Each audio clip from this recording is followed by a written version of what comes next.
हमारा आज का टॉपिक है आइडियल गैस लॉ।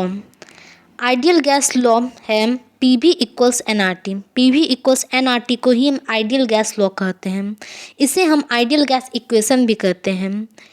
ये किसी भी गैस को आइडियल होने के लिए उसे आइडियल गैस लॉ को हर स्थिति में फॉलो करना चाहिए, तभी वो गैस आइडियल कहलाएगा। ये ज़्यादातर गैसों के का बिहेवियर को के बारे में हमें बताता है। ये पीवी इक्वल्स एनआरटी इक्वेशन इसे सबसे पहले एमाइल कैपरन नाम के साइंटिस्ट ने 1834 में दिया था। उन्होंने 3 gas law, Boyle's law, Charles law और एवोगाड्रोस लॉ को कंबाइन करके एक नया रिलेशन दिया था जिसे हम आइडियल गैस लॉ कहते हैं, PV equals NRT.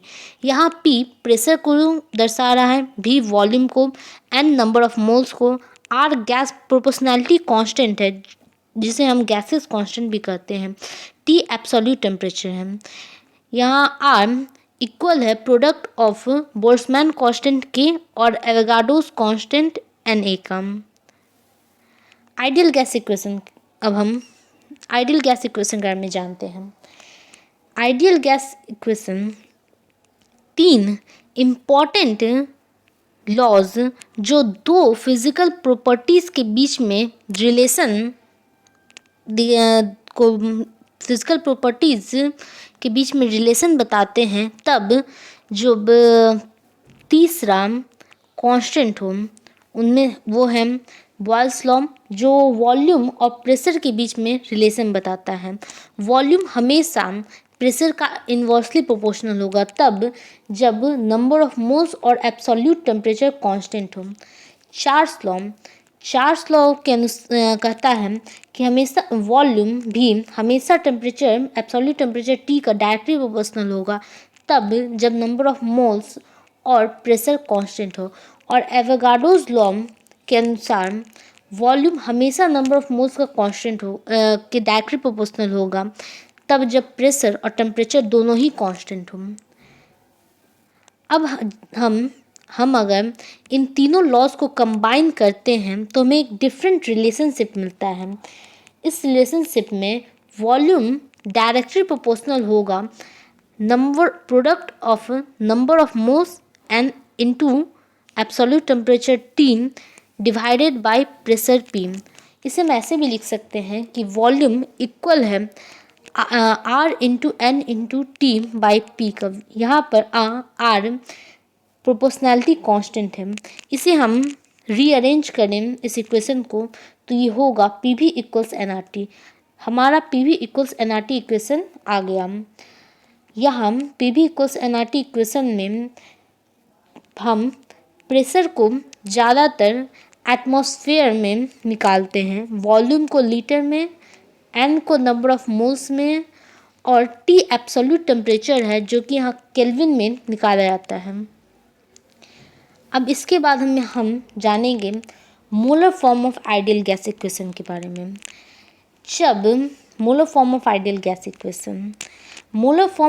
Gas equation तब हमें मिलता है जब हम नंबर ऑफ मोल्स का वैल्यू आइडियल गैस इक्वेशन में पुट करते हैं। Number of moles n equal होता है total mass of gas small m bye molecular mass of gas capital M का। इसे हम लिख सकते हैं Pv इक्वल होगा m small m into r into T divided by capital M यानी कि मॉलिक्यूलर मास। इसे हम ऐसे भी लिख सकते हैं P इक्वल है m by capital M into v into r into T. यहाँ m बाई भी डेंसिटी है, डेंसिटी ऑफ गैस। जैसे हम सब जानते हैं डेंसिटी हमेशा इक्वल होता है मास बाय वॉल्यूम का, इसे हम रो से नोट करते हैं। अब अगर हम मास बाय वॉल्यूम का वैल्यू यानी डेंसिटी को हम मास बाय वॉल्यूम की जगह पे पुट करेंगे तो हमारा इक्वेशन बन जाएगा P equals rho R by M into T. अब हम स्पेसिफिक गैस कांस्टेंट का वैल्यू इस इक्वेशन में पुट करेंगे। स्पेसिफिक गैस कांस्टेंट इक्वल होता है gas constant R by molecular mass of gas.